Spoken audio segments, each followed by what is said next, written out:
অখিল গগৈয়ে কালি এগৰাকী মহিলাক সন্মানীয় মহিলাক তেওঁৰ পাৰ্টিত যোগদান কৰাইছে। তেওঁক এটা দায়িত্ব দিছে যে মিয়াই ঘৰত বনোৱা পৰঠা আৰু বিৰিয়ানী ট্ৰেইনিং কৰি আমাৰ অসমীয়া মানুহৰ ঘৰটো যাতে বনে তাৰ ব্যৱস্থা কৰিব লাগে। তাতে মিয়াৰ পৰঠা আৰু বিৰিয়ানীৰ মাংসটো কি থাকিব?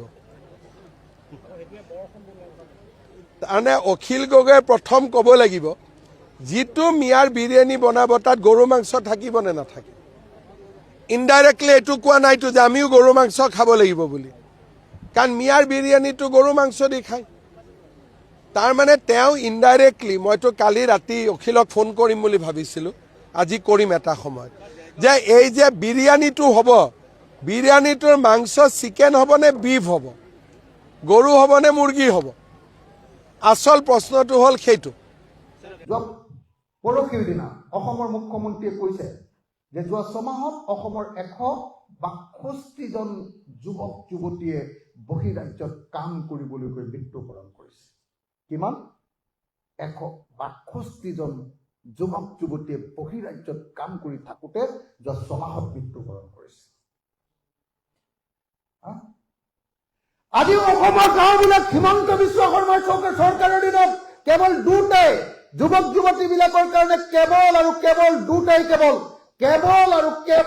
দুটাই তেওঁলোকৰ উপাৰ্জনৰ উৎস। এক, দৈনিক হাজিৰা মিস্ত্ৰীৰ লগত যোগালী, আৰু দুই, বেংগলোৰ বা চেন্নাই বা মাদ্ৰাজ বা কেৰেলাত গৈ চিকিউৰিটি গাৰ্ড কৰা।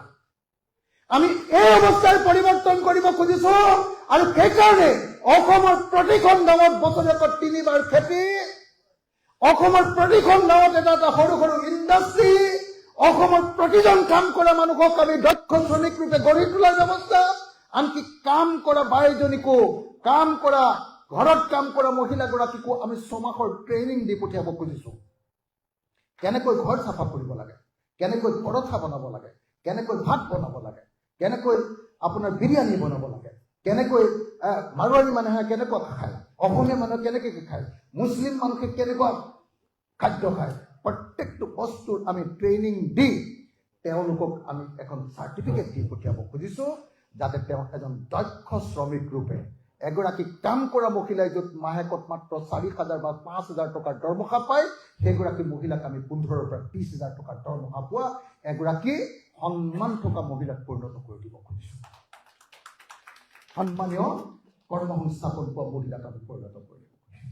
এই হ'ল আমাৰ নতুন অসমৰ ধাৰণা। আমি এখন নতুন অসম কৰিব খুজিছো, আৰু এই নতুন অসম গঢ়াৰ কাৰণে যি ৰাস্তা বনাইছো, সেই ৰাস্তাৰ নতুন সেনানীগৰাকীৰ নাম জ্ঞানশ্ৰী বৰা। বহুতে